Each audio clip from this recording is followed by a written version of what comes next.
और मेरे पास नौकरी नहीं।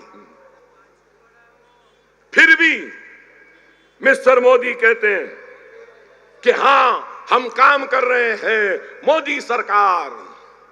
अरे मैं पूछना चाहता हूं और एक बात, 10 साल में 16 लाख, 10 साल में 16 लाख बड़े बड़े पैसे वाले हिंदुस्तानियों ने अपनी हिंदुस्तानी की शहरियत को छोड़ दिया और दूसरे ममालिक की शहरियत को ले लिया।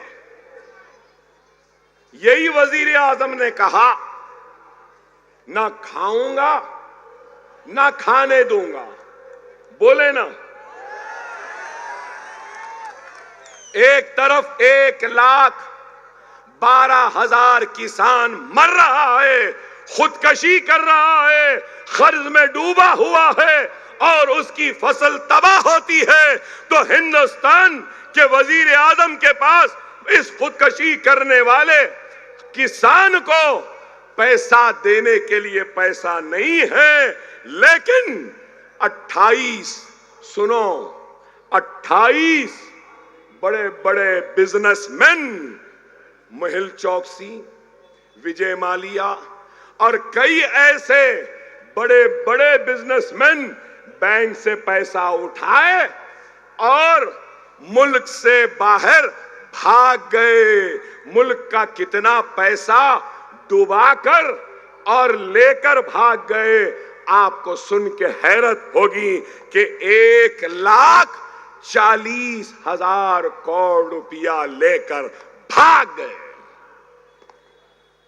क्या हुक्मरान, सरहदें महफूज हैं, चाइना घुस रहा है, हमारे चेक पॉइंट्स पर आ रहा है, क्या कर रहे हैं?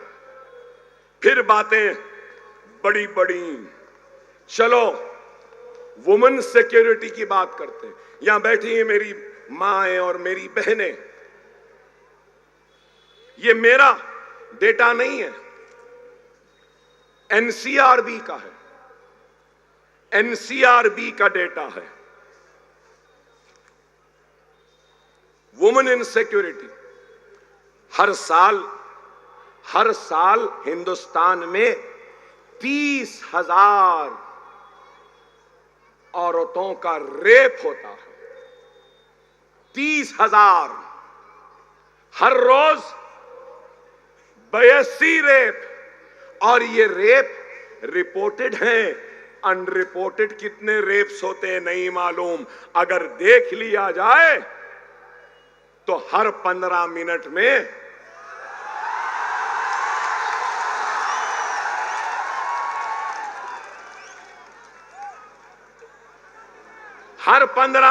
एक रेप होता है। हर 15 मिनट में एक औरत का रेप हो रहा है। और फिर नरेंद्र मोदी, ये बीजेपी और ये लोग कहते हैं कि हमारा मुल्क अच्छा है। हर 15 मिनट में एक रिपोर्टेड रेप। 1,12,000 किसानों ने 10 साल में खुदकशी कर ली, और सिर्फ महाराष्ट्र में 10 साल में 20,000 किसानों ने खुदकशी की। क्या यह तरक्की है? क्या यह खुशहाली है? क्या यह देश की मजबूती है? लेकिन एक तरफ यह है तो दूसरी तरफ क्या है? दूसरी तरफ 10 साल में आते ही सबसे पहले क्या? लव जिहाद, घर वापसी, रामजादे हरामजादे, मॉब लिंचिंग, टोपी पहनी मार दिया, दाढ़ी है मार दिया, फिर तलाक़े सलासा, फिर जेएसआर के नारे लगाओ, जो नहीं लगाया उसको पीटा गया, मारा गया। मुसलमानों के मजहबी मुकामात को निशाना बनाया गया। कभी मसाजिद पे हमले, कभी दरगाहों पे हमले। आप बताइए कि कभी किताबों में से निसाब को मिटाया गया, तो कभी बुलडोजर के जरिए गरीबों के घरों को गिराया गया। ये इंसाफ है?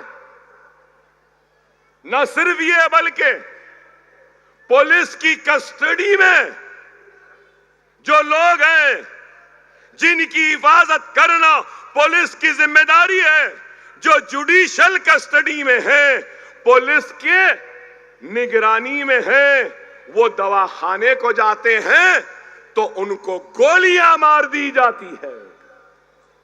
क्या ये इंसाफ है? क्या ये कामयाब हुक्मरानी है? मैं पूछना चाहता हूं, सीए एनआरसी के जरिए डराने की कोशिश, अब वक्फ अमेंडमेंट बिल के जरिए डराना चाहते हैं। यूसीसी यूनिफॉर्म सिविल कोड की बात करते हैं तो मुसलमानों का एनकाउंटर करते हैं, मुसलमानों का समाजी बायकॉट की बात करते हैं तो कोई मस्जिद में घुस के मारने की बात करता है। आप बताओ, क्या हिंदुस्तान का मसला वो किसानों की खुदकशी, क्या लव जिहाद, घर वापसी से कम हो जाएगी? मैं पूछना चाहता हूं, क्या वो महाराष्ट्र का किसान जो खुदकशी कर रहा है, रामजादे या हरामजादे बोलने से क्या अपनी खुदकशी रोक देगा? मेरा जवाब दो। वो जालिम जो हमारी मां और बहनों का रेप कर रहे हैं, क्या जेएसआर के नारे लगाने से रेप कम हो जाएंगे? बीफ बीफ बीफ कह के मारते हो, पीटते हो, लोचते हो। मैं उनसे पूछना चाहता हूं, खराब दिखेगा, गौ रक्षक है ना गौ रक्षक, जो गौ माता की रक्षा करते हैं, करना चाहिए। हिंदू मजहब में गौ को माता कहा जाता है और उसका कोई रक्षक है तो अच्छा है, गलत बात नहीं है, मगर उन गौ माता के रखवालों से, गौ रक्षकों से मेरा सवाल है।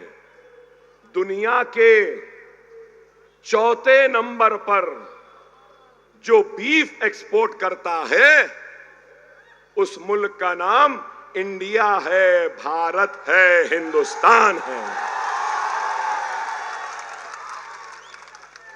भाई, सालाना 25,000 करोड़ का बीफ इंडिया से एक्सपोर्ट होता है। गौ रक्षकों,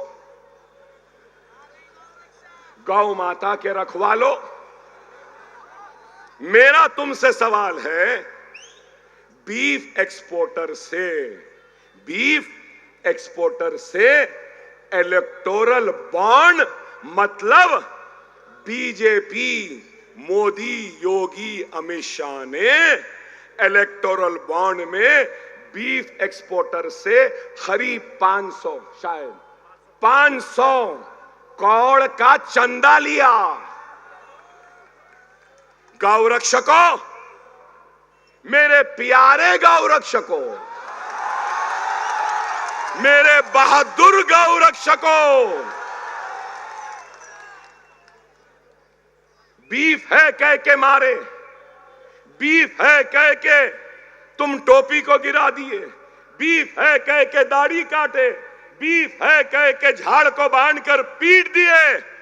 अब मैं आपसे पूछना चाहता हूं, बीफ एक्सपोर्टर से बीजेपी, मोदी, योगी, शाह, ये जो पैसे लिए, अब इनके साथ आप क्या करने वाले हैं? कुछ करने वाले हैं या नहीं? सिर्फ गौ माता के नाम पे सिर्फ हमको मारेंगे, हमको पीटेंगे।